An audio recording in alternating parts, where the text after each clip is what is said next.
만약 주식시장의 다음 움직임을 수정구슬이 아니라 다른 종류의 시장을 통해 미리 볼 수 있다면 어떨까요?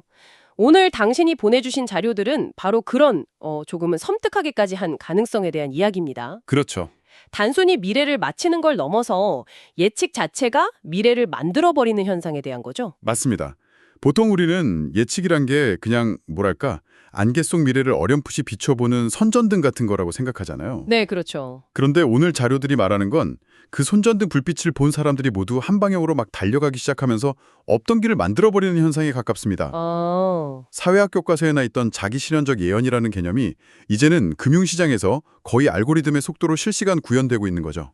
예측이 현실을 만든다. 이게 오늘의 핵심 질문이네요. 네, 저희는 오늘 당신이 보내주신 자료들을 통해 이 예측 시장이 어떻게 주가를 움직이는 보이지 않는 손이 되고 있는지 그 작동 원리를 깊숙이 파헤쳐 보겠습니다. 네, 그 원리를 들여다보면 예측과 현실 사이의 경계가 얼마나 흐릿해지고 있는지 아마 실감하게 되실 겁니다. 자, 그럼 가장 직관적이면서도 좀 충격적인 사례부터 시작해보죠. 2024년 미국 대선 아, 네. 자료를 보면 폴리마켓 같은 예측 시장에서 트럼프의 승리 확률이 오르자 주식 시장이 그에 맞춰 랠리를 펼쳤다고 나옵니다. 잠깐만요. 이건 순서가 뒤바뀐 거 아닌가요? 맞습니다. 보통은 선거 결과가 나오고 나서야 시장이 반응하는 거잖아요. 그렇죠. 그런데 이건 그냥 이길 것 같다는 그 확률만 보고 수십억, 수백억 달러가 움직였다는 뜻인데요. 어떻게 이런 일이 가능한 거죠? 바로 그 지점이 이 현상의 핵심입니다. 시장의 패러다임이 바뀐 거죠. 패러다임이요? 네. 과거의 투자자들은 여론조사 데이터를 보고 분석했습니다. 하지만 지금은 실제 돈이 오가는 예측 시장에 확률 자체를 가장 강력한 신호로 받아들여요. 아, 여론조사는 누구를 지지하느냐 하는 의견이지만 이 예측 시장은 누가 이길 것이냐에 자기 돈을 거는 일종의 확신이거든요. 신호의 강도가 차원이 다릅니다.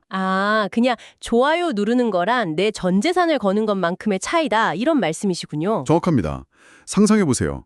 비가 올 확률이 70%라는 일기예보가 나왔는데 실제로 비가 내리기 전에 거리가 축축하게 적기 시작하는 거예요. 왜죠? 왜냐하면 그 70%라는 숫자를 본 대형 자산운용사들이 이 후보의 당선은 특정 산업의 호재다.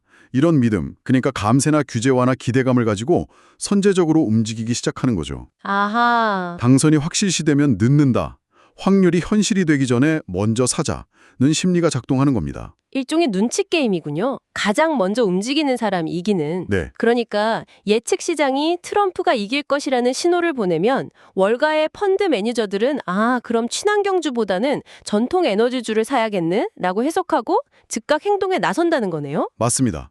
그리고 그들의 막대한 매수세가 실제로 관련 주가를 끌어올립니다. 그럼 그걸 본 다른 투자자들이 그렇죠. 그걸 본 다른 투자자들은 봐라, 시장이 이미 트럼프의 당선을 가격에 반영하기 시작했다고 믿고 추격 매수에 나서죠. 결국 예측이 믿음을 낳고 믿음이 행동을 낳고 그 행동이 다시 예측을 강화하는 완벽한 되먹임골이 피드백 루프가 완성되는 겁니다. 예측이 예언을 실현시킨 거네요. 바로 그거죠. 듣고 보니 정말 거대한 심리 게임 같네요. 그런데 저는 여전히 좀 의문이 남습니다. 이게 정말 예측 시장의 원인일까요? 어쩌면 그냥 예측 시장과 주식 시장이 똑똑한 투자자들의 생각을 동시에 반영한 결과일 수도 있잖아요. 소위 말하는 상관관계이지 인과관계는 아니다? 라는 주장도 가능하지 않나요? 아주 날카로운 지적이십니다. 실제로 초기에는 그런 논쟁이 많았죠. 그렇죠. 하지만 자료에 나온 2025년 엔비디아 실적 발표 사례를 보면 이 메커니즘이 훨씬 더 직접적이고 구조적으로 작동한다는 걸 알 수 있습니다. 정치 이벤트처럼 추상적인 믿음의 영역이 아니거든요. 그 사례 저도 흥미롭게 봤습니다. 예측 시장에서 어닝 서프라이즈, 그러니까 기대 이상의 실적을 예측하자 실제 발표가 나기도 전에 주가가 먼저 올랐다는 내용이었죠. 네, 맞습니다. 여기서는 어떤 다른 플레이어들이 등장하나요? 바로 옵션 트레이더들입니다. 특히 주가 하락에 베팅한 소위 공매도 세력이 이 연극의 핵심 배우가 됩니다. 공매도 세력이요? 네, 이들은 엔비디아의 실적이 나쁠 것이라고 보고 주식을 빌려서 팔아놓은 상태입니다. 그런데 예측 시장에서 엔비디아의 어닝 서프라이즈 확률이 50%, 60%, 70%로 계속 올라갑니다. 이 신호를 본 하락 베팅 투자자들은 어떻게 될까요? 와, 등골이 서늘해지겠죠.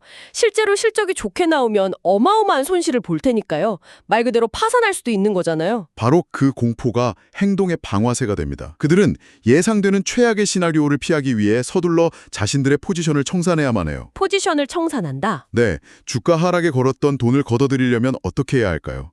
예전에 빌려서 팔았던 주식을 시장에서 다시 사서 갚아야 합니다. 아, 이걸 숏 커버링이라고 부르죠. 잠깐만요. 이 부분이 좀 헷갈리는데요. 주가가 떨어질 거라고 믿었던 사람들이 갑자기 주식을 사야만 하는 상황에 몰린다는 게 좀 역설적으로 들립니다. 역설적이지만 그게 바로 시장의 무서운 전이죠. 아, 자신의 예측이 틀렸다는 강력한 신호, 즉 예측 시장의 확률을 봤을 때 손실을 최소화하는 유일한 방법은 항복하고 시장의 흐름에 동참하는 것뿐입니다. 그렇군요. 그래서 주가가 떨어지길 바라던 사람들의 돈이 오히려 주가를 끌어올리는 연료로 쓰이는 아이러니가 발생하는 겁니다. 이런 숏 커버링 물량이 시장에 쏟아져 나오면서 실제 실적이 발표되기도 전에 주가는 이미 랠리를 시작하는 거죠. 와우. 이건 정말 예측이 시장의 구조 자체를 움직여서 결과를 만들어내는 거네요. 그렇죠. 나중에 엔비디아가 실제로 어닝 서프라이즈를 발표하면 시장은 거봐, 예측이 맞았잖아 하면서 더 환호하겠고요. 완벽한 시나리오입니다. 예측이 스스로를 증명하는 서사를 완성하는 거죠. 아하. 이런 메커니즘을 이해하면 2024년 연준의 금리 인하 예측과 은행주 폭등 사례도 쉽게 이해됩니다. 네, 그것도 비슷한 맥락이겠네요. 예측 시장에서 금리 인하 확률이 높아지자 투자자들은 금리가 내려가면 은행의 예대 마진이 개선될 것이라는 미래의 청사진을 현재로 끌어와 미리 주식을 사들인 겁니다. 모든 사례의 공통점은 기대에 대한 선제적 행동이 현실을 바꿔버린다는 겁니다. 지금까지는 예측이 긍정적인 현실을 만드는 사례들이었네요. 믿음이 랠리를 만들고 기대감이 주가를 끌어올리는. 네, 그랬죠. 하지만 이런 강력한 힘에는 분명 어두운 면도 있을 것 같습니다. 이 되먹임고리가 반대 방향으로, 그러니까 공포가 공포를 낳는 악순환으로도 작동할 수 있지 않을까요? 물론입니다. 자료에 나온 일본은행, BOJ 금리 인상 사례가 딱 그런 경우인 것 같던데요. 맞습니다.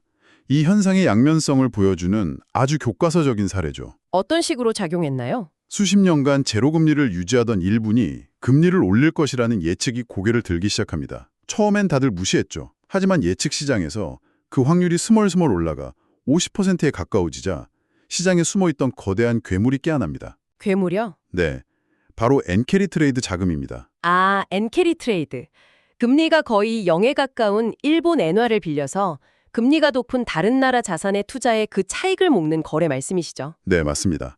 전 세계 금융시장의 유동성 공급원 중 하나였죠. 규모가 엄청나다고 들었습니다. 네, 그 규모가 수조 달러에 달하는 것으로 추정됩니다. 그런데 일본이 금리를 올리면 어떻게 될까요? 엔화를 빌리는 비용이 비싸지니 이 거래는 더 이상 매력적이지 않게 됩니다. 그렇죠? 투자자들은 서둘러 해외 자산을 팔고 엔화를 사서 갚아야만 하죠.